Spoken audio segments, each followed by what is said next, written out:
오늘 말씀은 역대상 2장 1절로 55절의 말씀입니다. 함께 읽습니다.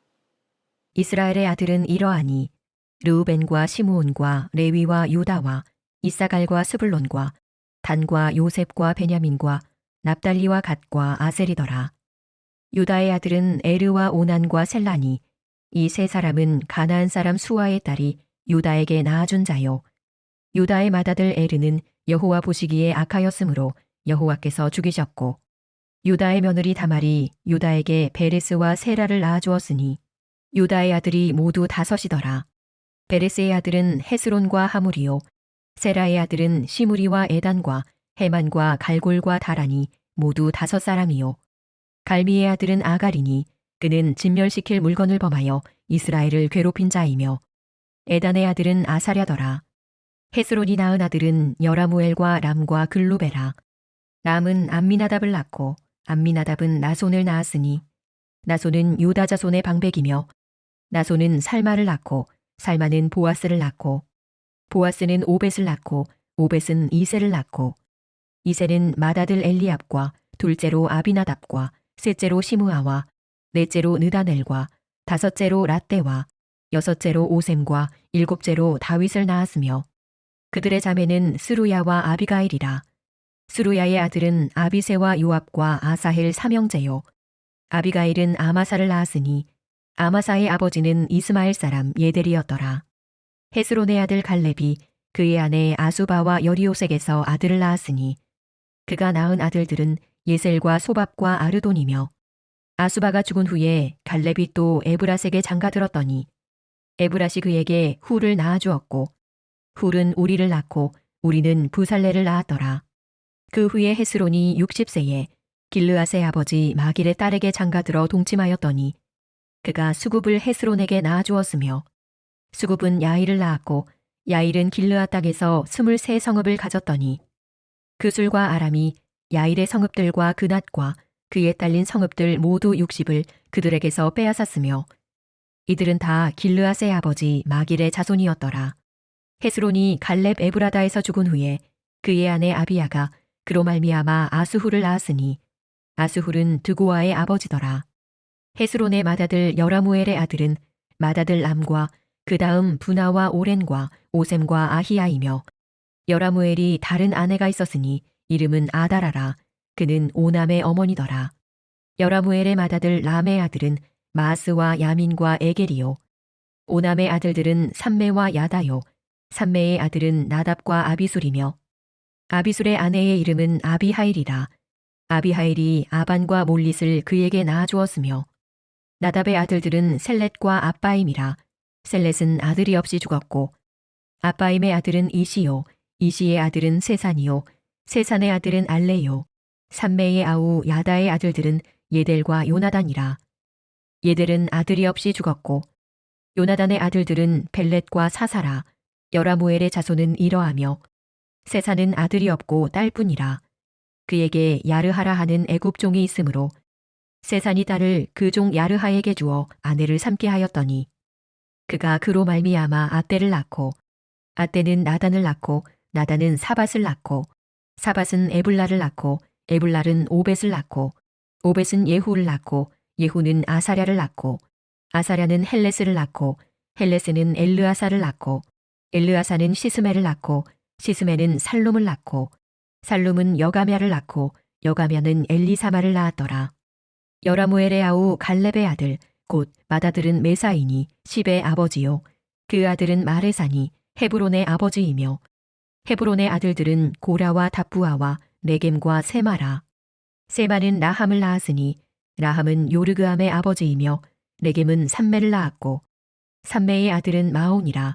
마온은 베술의 아버지이며 갈렙의 소실 에바는 하란과 모사와 가세스를 낳고 하란은 가세스를 낳았으며 야대의 아들은 네겜과 요단과 게산과 벨렛과 에바와 사압이며 갈렙의 소실 마아가는 세벨과 디르하나를 낳았고 또 만만나의 아버지 사압을 낳았고 또 막베나와 기브아의 아버지 스와를 낳았으며 갈렙의 딸은 악사더라.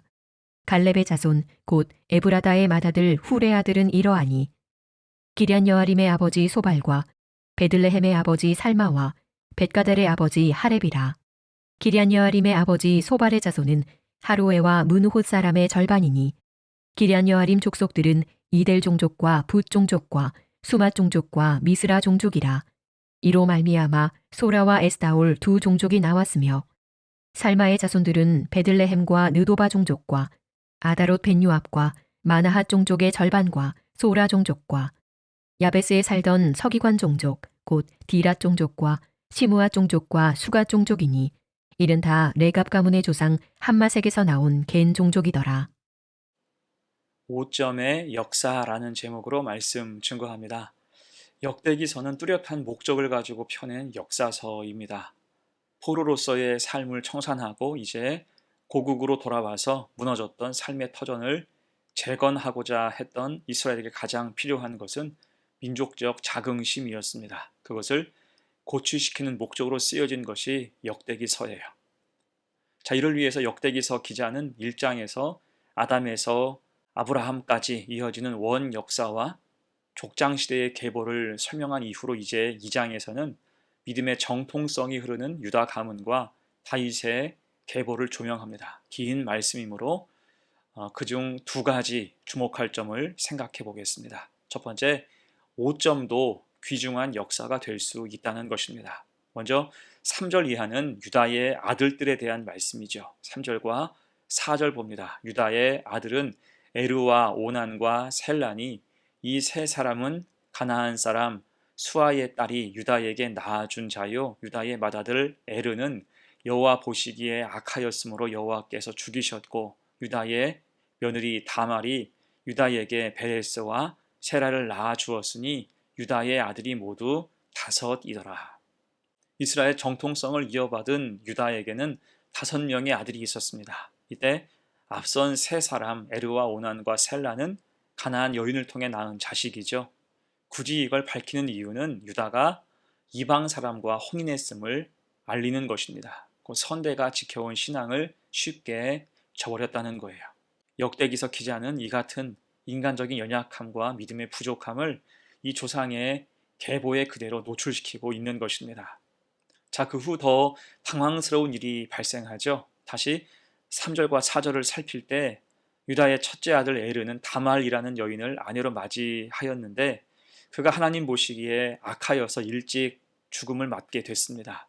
그러자 유다는 형사 취수죄에 근거해서 차남 오난에게 형수 다말을 맡겼지만 오난은 그 책임을 다하지 않았습니다. 결국 이 일이 하나님 보시기에 악하게 여겨져서 오난도 일찍 죽음을 맞이하게 됐어요. 상황이 이렇게 되니까 유다는 두 아들의 죽음이 며느리 다말과 관련되어 있다고 단정했습니다. 그래서 셋째 아들 셀라만은 잃지 않고자 형사 취수죄를 거부했고 며느리 다말에 대한 책임을 회피하게 됐습니다. 자, 그렇게 버림받은 유다의 며느리 다말은 이에 몸을 파는 여자로 변장하여서 시아버지 유다와 동침을 하였고 그 사이에서 쌍둥이 아들을 얻게 됐어요. 그것이 4절의 핵심이에요. 다말이 유다에게 베레스와 세라를 낳아 주었으니 유다의 아들이 모두 5이더라. 이런 족보가 있나 싶지요. 며느리에게서 새로 아들들을 낳은 것입니다. 곧 이 스토리는 유다에게는 수치와 치욕에 해당하죠. 그런데 여기서 주목할 것은 유다 가문의 계보가 다 끊어져 갈 때 유다와 그의 며느리 다말 사이에 일어난 일, 이 부끄러운 5점의 역사를 통해서 가문이 이어지고 다시 번성하게 됐다는 것입니다. 사실 지금 유다의 스토리만 보아도 인간이 얼마나 악하고 약하며 실패할 수 있는지를 잘 보여주고 있죠. 하지만 하나님은 인간의 그러한 실패 가운데에서도 여전히 역사하셔서 끊어지지 않게 붙드시는 것입니다. 나중에 확인하겠지만 이 연약한 가문을 통해서 결국 다윗이 등장하고 시간이 더 지나면 이 가문이 예수님께서 이 땅에 오시는 혈통적인 통로가 됩니다. 반전 그 자체 아닙니까? 곧 우리는 유다 가계의 5점을 보면서 이는 실패한 것이라고 단정할 수 있어요. 부끄러운 이야기로 치부할 수 있습니다. 하지만 그 5점도 하나님 손에서는 귀중한 역사가 될 수 있다는 거예요. 하나님께서 붙드시고 싸매시면 회복되지 못할 일이 없는 것입니다. 우리의 모습도 이와 같습니다. 지금은 실패한 것처럼 보여도 그 모습에 좌절하지 말아야 돼요. 여전히 살아계시고 끝까지 지키시고 안전하게 보호하시는 하나님 안에 살고 있다면 지금의 어려움은 나중 귀중한 역사, 하나님 은혜의 마중물이 될 수 있을 것입니다. 이것을 기억하면서 주 안에서 힘을 내어 사는 복된 성도가 되시기를 축원합니다. 아멘. 두 번째예요. 본문에서 주목할 일 두 번째, 다윗에 대한 조명이죠. 오늘 2장에서의 핵심은 단연 다윗입니다. 그럴 때 족보의 기술 방식에 있어서도 특이점이 생겨요. 지금껏 역대기서 기자는 수평적으로 족보를 기술하여 왔습니다. 곧 수평적이라는 말은 정통성을 갖는 아들 한 사람만 밝히고 마는 것이 아니라 다른 형제들의 가계까지 동시에 기술하고 설명하는 거예요. 그런데 오늘 10절 이하에서 갑자기 그 설명 방식이 수직적으로 바뀌죠. 형제들 이름은 아예 거론하지 않고 정통성을 갖는 아들 한 사람씩만 다윗의 부친인 이세에 이르기까지 내림차순으로 기술하는 것입니다. 10절로 12절까지 말씀, 람은 암미나답을 낳고 암미나답은 나손을 낳았으니 나손은 유다 자손의 방백이며 나손은 살마를 낳고 살마는 보아스를 낳고 보아스는 오벳을 낳고 오벳은 이세를 낳고, 자, 이렇게 한 이유는 이들이 다윗의 직계 조상들이기 때문입니다. 언약적 정통성을 강조하는 거예요. 자, 그러면서 한 번 더 기술 방식이 바뀌는데 이세까지 수직으로 내리달리던 족보가 다시 다윗 때에서 수평적으로 바뀌어요. 그 지점이 바로 다윗의 형제들, 곧 이세의 아들들을 설명하는 부분이에요. 그게 13절 이하의 말씀이죠. 여기서 역대기 기자는 이세의 7 아들들 이름을 일일이 다 기술합니다. 심지어 이전에는 한 번도 거론한 적이 없었던 여자 형제 이름까지도 설명해요. 곧 이렇게 하는 역대기서 기자의 목적은 한 가지죠. 이 글을 읽는 사람으로 하여금 다윗을 주목하라라는 것입니다. 알다시피 다윗은 왕이었고 그것도 하나님 마음에 합한 훌륭한 왕이었어요. 그러나 다윗 그의 가정, 그의 가문은 지극히 평범했고 그 중에서도 천덕꾸러기, 다윗은 막내였습니다. 그 자신으로는 왕이 될 만한 어떤 자격도 갖추지 못했다는 거예요. 또 그의 아버지는 어떻습니까? 그 아버지는 이세, 그 시대 가운데 영향력 있는 사람이 아니었어요. 그래서 성경에 심심찮게 등장하는 표현이 무엇입니까? 다윗을 조롱할 때 흔히 쓰는 말, 이세의 아들이라는 표현이에요. 주로 사울 왕이 다윗을 무시하고 언급할 때 이 말을 사용했습니다. 그 정도로 이세는 무명의 인물인데 그 무명의 사람에게서 난 7번째 아들이 다윗이라는 거예요. 다른 말로 다윗에게는 왕이 될 만한 어떤 충분한 자격도 없었다는 뜻입니다.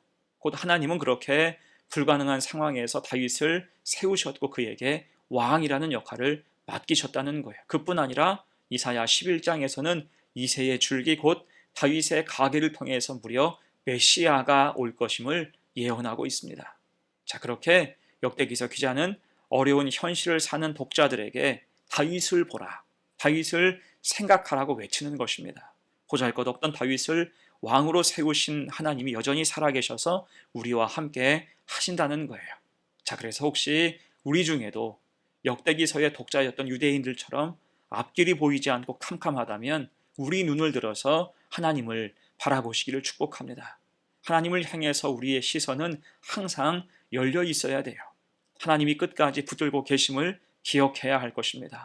그래서 다윗을 세우신 것처럼 반전의 역사, 그런 은혜가 부어지는 성도의 삶이 되기를 간절히 축원합니다. 아멘. 이제 말씀을 마무리합니다.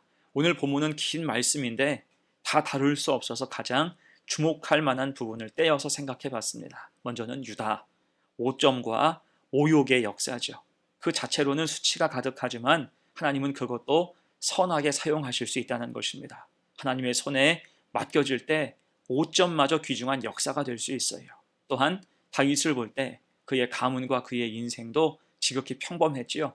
세상 기준으로는 보잘것없었습니다. 하지만 하나님이 함께 하실 때 그는 쓰임받았고 약속의 가문으로 세워져 간 거예요.